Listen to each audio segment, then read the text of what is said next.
बच्चों good morning. आज का टॉपिक न्यूटन की गति का द्वितीय नियम। फर्स्ट नियम हम पढ़ चुके हैं। आज हम पढ़ेंगे दूसरा नियम।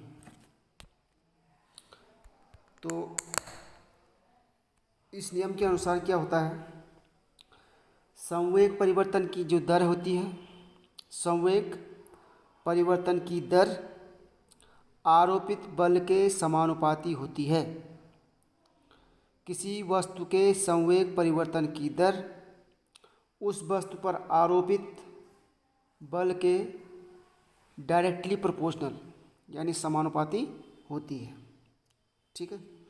अब माना कोई क्या है, एक वस्तु है, इसका प्रारंभिक वेग u है। ठीक है। और इस पर हमने कोई फोर्स लगाया है F, तो इसका t समय पश्चात जो हो जाता है आपका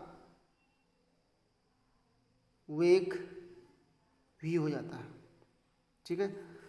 तो प्रारंभिक संवेग मीन्स, तो संवेग क्या हुआ आपका, संवेग में परिवर्तन क्या हुआ। संवेग अगर हम लिखेंगे तो संवेग क्या होता है, p बराबर m इंटू वी होता है। ठीक। तो प्रारंभिक संवेग क्या होगा, प्रारंभिक संवेग m into you, m into you. अंतिम संवेग क्या होगा, m इंटू वी। ठीक। संवेग परिवर्तन क्या होगा आपका, M V minus M U, यानी एम कॉमन आ जाएगा तो वी माइनस यू। ठीक है। तो ये क्या हुआ आपका, सिर्फ संवेग परिवर्तन हुआ। तो हमको क्या करना है, संवेग परिवर्तन की दर। तो संवेग परिवर्तन की दर जो होगी आपकी, यानी हम इसको संवेग परिवर्तन की दर को dp से डिनोट करते हैं। dp का मतलब है, जैसे प्रारंभिक संवेग या हमने p1 मान लिया है, अंतिम क्या हो जाएगा आपका p2, तो dp बराबर p2 माइनस p1, ये भी हो सकता है। ठीक। डेल्टा या dp या डेल्टा p भी लिखा होगा कहीं पर, तो dp भी का मतलब वही होता है, यानी अंतर। ठीक है। तो कितना हो जाएगा p2 माइनस p1, जो हमने लिखा है एम वी माइनस यू, यानी dp बराबर आपका हो जाएगा एम वी माइनस यू। तो हम इसको t से डिवाइड कर देंगे dt, ये dt हो जाएगा, ये भी क्या हो जाएगा आपका dt हो जाएगा। ठीक। अब जो संवेग परिवर्तन की जो दर है वो बल के समानुपाती होती है जो हमने इस पर लगाया है। ठीक है। जिससे उसका वेग क्या होगा आपका v हुआ t समय पर।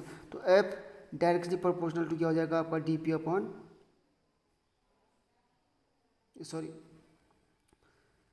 f proportional to m v minus u upon dt। तो इसको हम कितना लिख सकते हैं, dp, f proportional to dp लिख सकते हैं इसको dp अपॉन dt। सदिश राशि होती है इसलिए इसके ऊपर वेक्टर लगाते हैं। ठीक। तो ये क्या हो जाएगा आपका dp अपॉन dt। तो संवेग परिवर्तन की जो दर है, संवेग परिवर्तन की जो दर है वो किसके समानुपाती है, ये बल के समानुपाती होती है।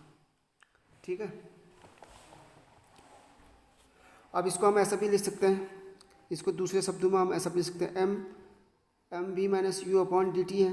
तो ये क्या है आपका एफ बराबर के M V minus U upon D T. तो ये क्या है, वेग परिवर्तन की दर क्या होती है, त्वरण होता है।